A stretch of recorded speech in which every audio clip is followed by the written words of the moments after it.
Greetings,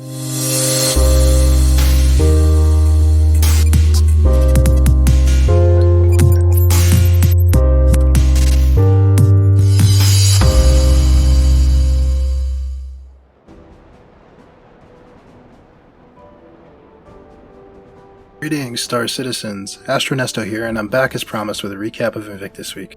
I'm going to take you through a tour of the convention days and let you know what stood out to me. I'm also interested in hearing about your Invictus week experiences. Please feel free to share in the comments below. While you're there, please leave a like and subscribe so we can continue to grow this channel. If you're new to Star Citizen, there is a code in the description that will help you start your journey in the verse with 5,000 EUC credits and support this channel. Now with that out of the way, let's dive in. In the last episode, I should have explained that Invictus Week or Fleet Week is the period between Emancipation Day and Armistice Day that marks the beginning of the new recruitment year for the UE Navy.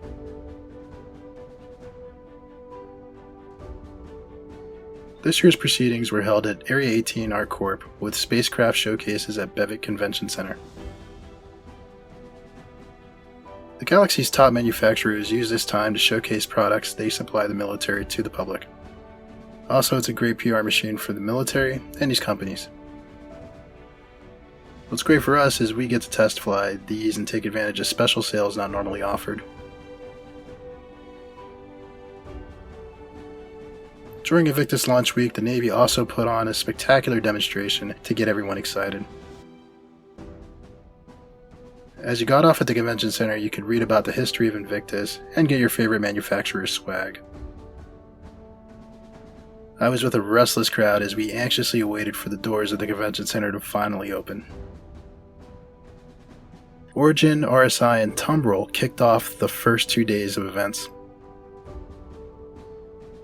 There were a few things of note to see, but the big news seemed to be over what you could only see in holo form.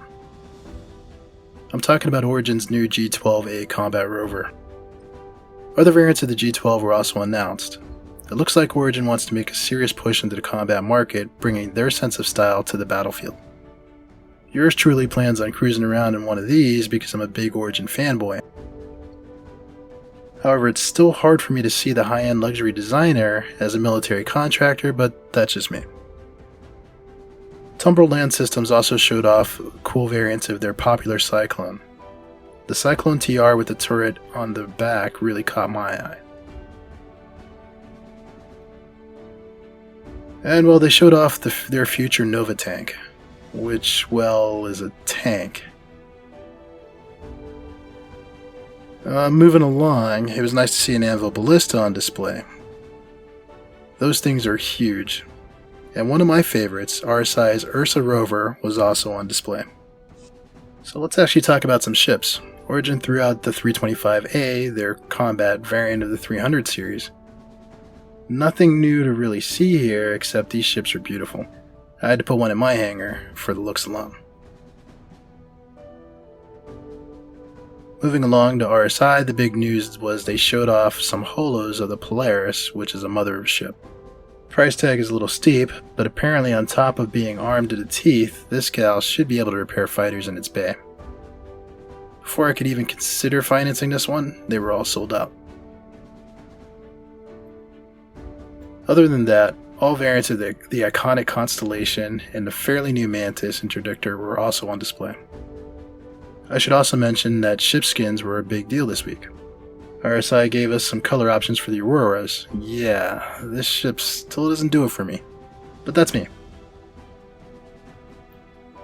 What did catch my eye were the Connie skins. I had to get one for our production team's Aquila, or Aquila. Not quite sure how to say that. Maybe you guys can help me out with that one. And that wraps up my impressions of the first group.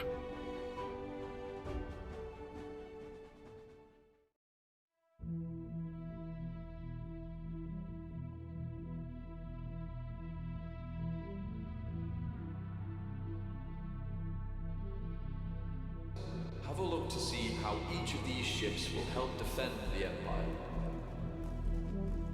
Okay, on the 24th, Anvil took over.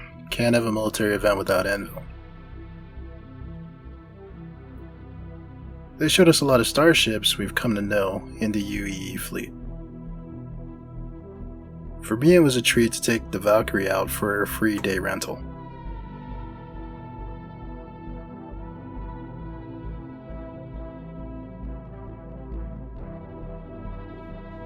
Deploy heavy machine gun. Oh, this is neat.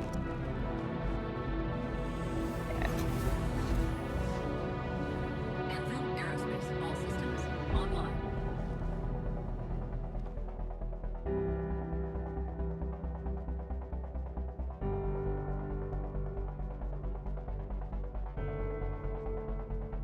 Some fun-to-fly fighters like the Arrow, Hurricane, and Gladiator were also there.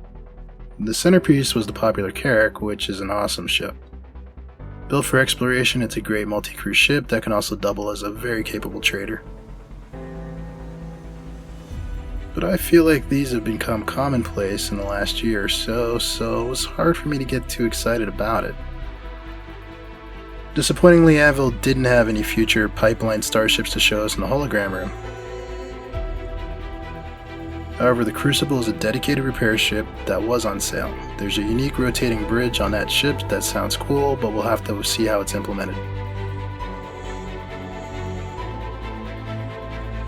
I like Anvil ships a lot, but I couldn't help but be a little disappointed that it was the same lineup of ships, and not that many paints. I almost felt like they mailed it in. What do you think?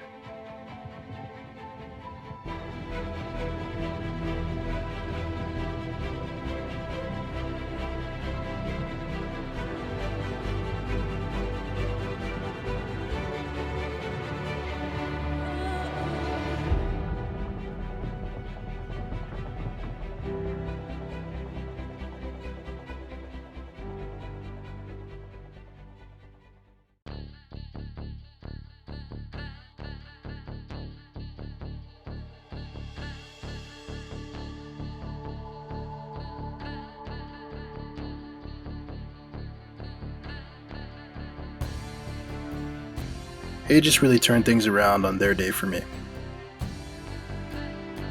We got to see holos of the Redeemer, hinting that this gunship may actually be back on track to getting released someday.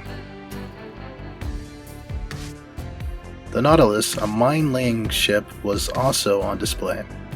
I'm not sure how fun mine-laying will be, but this bad boy makes it look cool.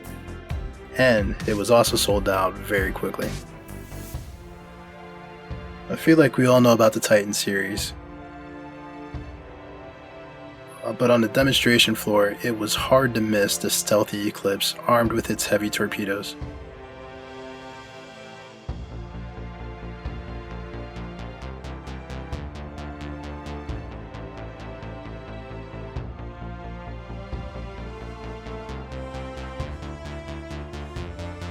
Saber variants are also cool to look at and rent, but the real treat for me was to finally see and go inside a Hammerhead up close.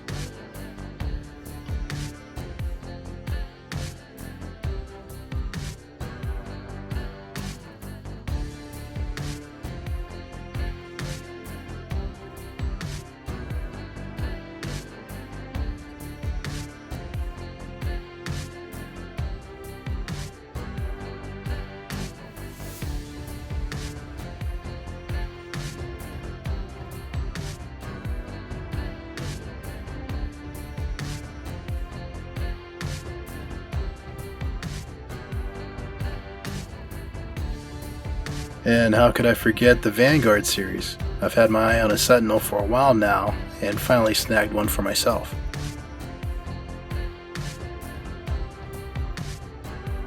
While we couldn't see a Javelin or an Idris at the convention center, these bad boys were on display in aerial shows above the 3 major cities in orbit. And they also sold out despite the hefty price tags.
If the Aegis days were good days, I feel like we ended on a low note with the final 2 days being MISC, Consolidated Outland, Argo, and Crusader.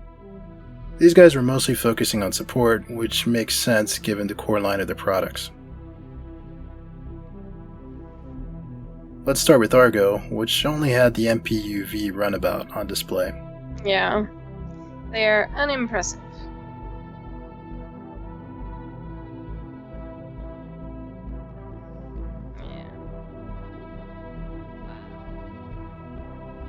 Okay, now that we're done with that, Consolidated had a Mustang Delta, their heavier fire-powered offering.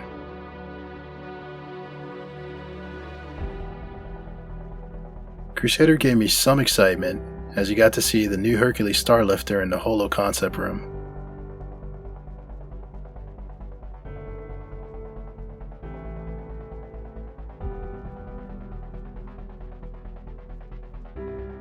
And then there's the highly anticipated Mercury Star Runner.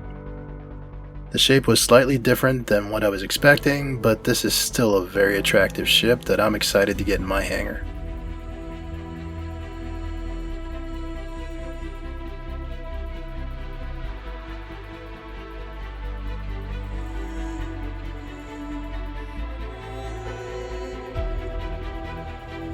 And then it was pretty much the MISC show. You had a Stealth Razor EX on display that appears to have been used sparingly by the military.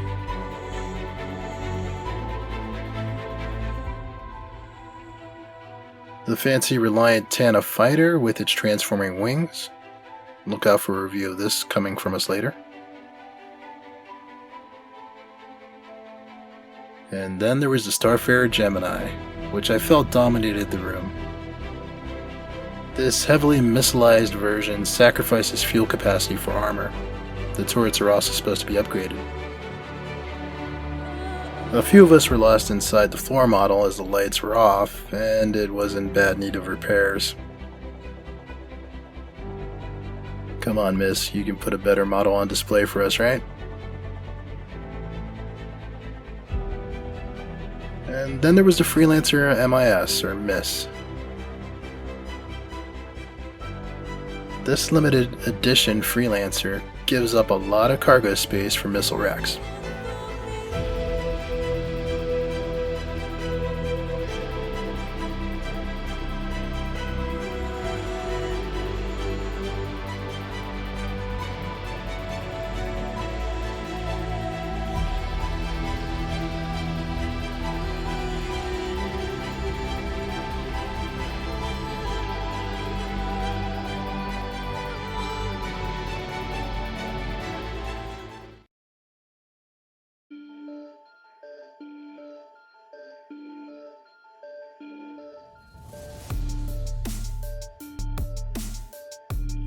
As many of you probably saw, Drake was not officially invited to the Invictus Week convention.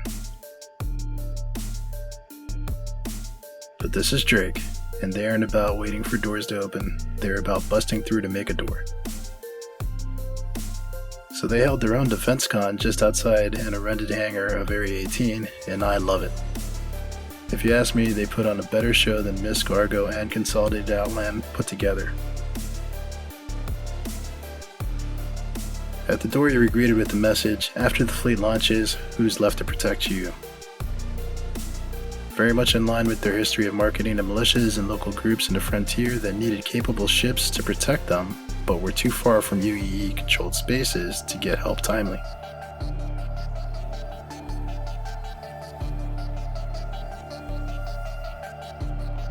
So anyway, very smart of Drake in my opinion.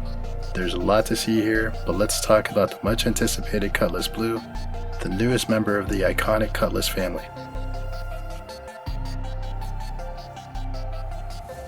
Featuring a redesigned canopy for increased visibility, cool lights, and additional passenger accommodation, shall we say. Look out for an in-depth review later on this channel. The rest of the Cutlass family was on display as well as the titan of industry, the Caterpillar. The Herald. Buccaneer. And Dragonfly Black were also on display. Drake also gave us some excitement about the future of salvaging with a holo of the new Vulture.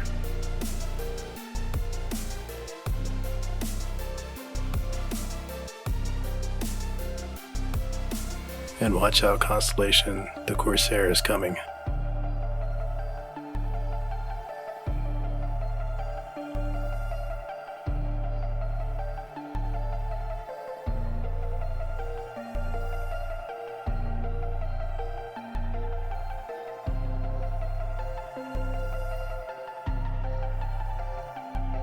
And he also He's the Kraken.